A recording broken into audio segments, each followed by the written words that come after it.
नमस्कार, आप सभी का मेरे इस नए ठिकाने पर बहुत बहुत स्वागत है। मेरा नाम है सोहित मिश्रा। साहिर लुधियानवी का एक शेर है कि वो अफसाना जिसे अंजाम तक लाना ना हो मुमकिन, उसे एक खूबसूरत मोड़ देकर छोड़ना अच्छा है। बस इसी सोच के साथ एनडीटीवी के अपने सफ़र के खराब होने से पहले मैंने भी एनडीटीवी छोड़ दिया है। भी इसलिए क्योंकि पिछले एक साल में इस संस्था को छोड़ने वाला ना मैं पहला शख्स हूँ और यकीन मानिए आखिरी भी नहीं।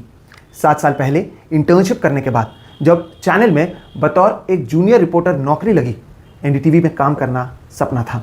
मुझे आज भी याद है कि जब पहली बार मुझे एनडीटीवी चैनल का एक जो व्हाट्सएप ग्रुप है जिसमें ऐड किया जाता है लोगों को, जो भी पत्रकार बनते हैं, उस ग्रुप में मुझे ऐड किया गया और बड़े बड़े दिग्गजों को एक दूसरे से अपनी खबर पर बात करते, जानकारी देते देखा। कुछ समय तो यकीन ही नहीं हुआ कि ये सच है। अगर आप क्रिकेट प्रेमी हैं और आपको एक ऐसे संस्थान में जगह मिले जहां पर सचिन तेंदुलकर, सौरव गांगुली और सुनील गावस्कर को आप आपस में बात करते देखेंगे तो आपको कैसा लगेगा। बस ऐसा ही कुछ मुझे यहां पर महसूस हुआ था।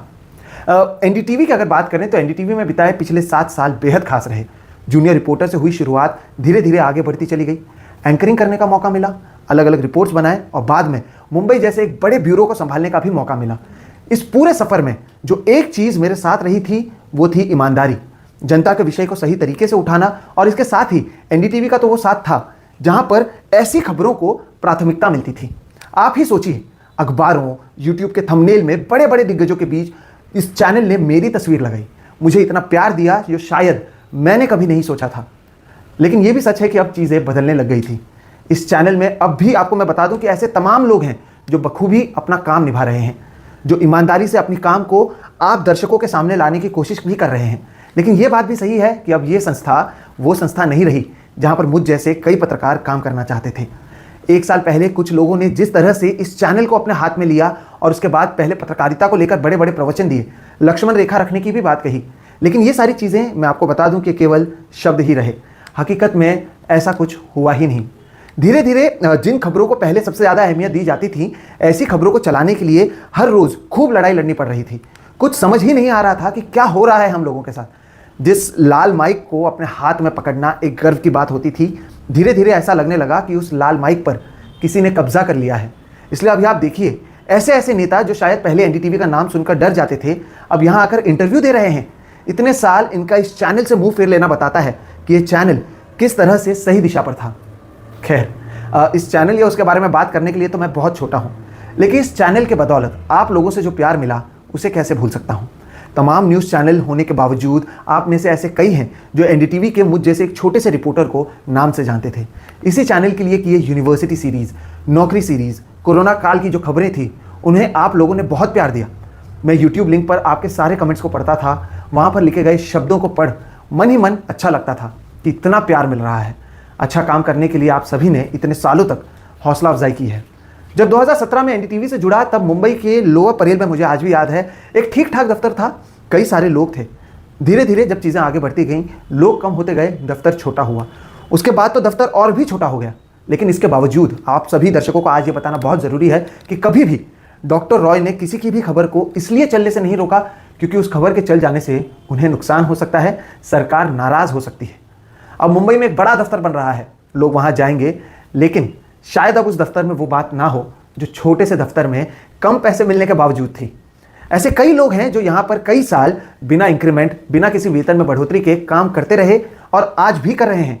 महंगाई के इस समय में इन सभी लोगों को अलग अलग संस्थाओं से बहुत ऑफर आए होंगे, अच्छे पैसे भी मिल रहे होंगे, लेकिन एनडीटीवी में पत्रकारिता की दीवानगी ने इन सभी को यहाँ रोके रखा। आज भी आपको मैं बता दूं, ऐसे कई सिरफिरे यहाँ पर काम कर रहे हैं। लेकिन ये भी सच है कि मैंने एनडीटीवी छोड़ दिया है। ये फैसला लेना यकीन मानिए दोस्तों मेरे लिए आसान नहीं था। जिस चैनल ने मुझे सब कुछ दिया, आज जो कुछ हूँ वो इसी चैनल की वजह से हूँ। निजी जीवन में भी अपने हम सफ़र से पहली बार यही मिला था।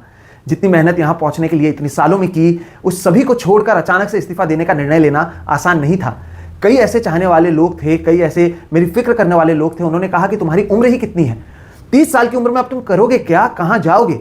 लेकिन जो मेरे साथ हैं, मेरे दोस्त हैं और ख़ास तौर पर जो मेरे परिवार के सदस्य हैं, उन्हें दिख रहा था कि किस तरह हर रोज़ मेरी मायूसी बढ़ रही है।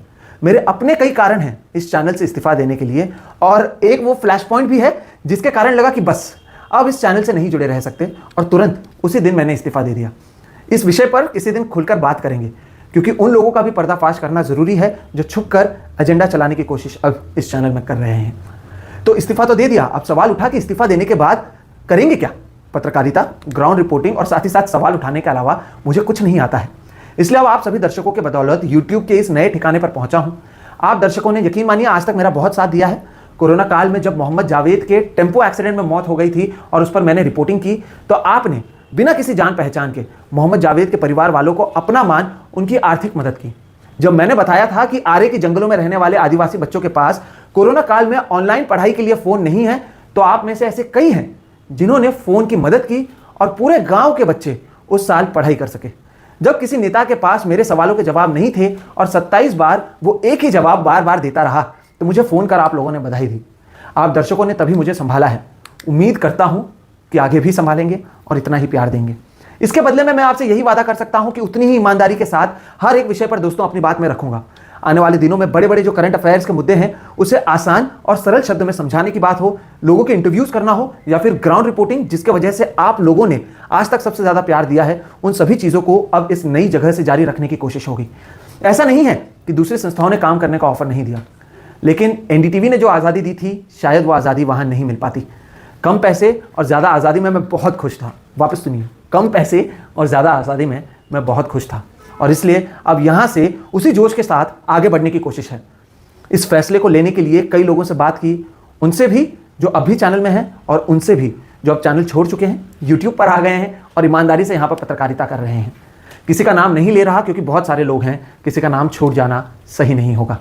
सभी ने कहा कि यह फैसला सही है। जितने लोगों से बात की हर किसी ने कहा कि ठीक है, आप जो कर रहे हो बिल्कुल सही कर रहे हो। इसलिए अब हम भी बिना कुछ सोचे समझे पानी में कूद गए हैं। अब डूबने से बचाने की जिम्मेदारी आपकी है। अगर मुझसे गलती होती है तो डांटिए, अगर मैं कुछ अच्छा करता हूं तो वो भी बताइए। क्या करना चाहिए आप मार्गदर्शन कीजिए। अब यही ठिकाना है, यही अब मेरा नया घर है।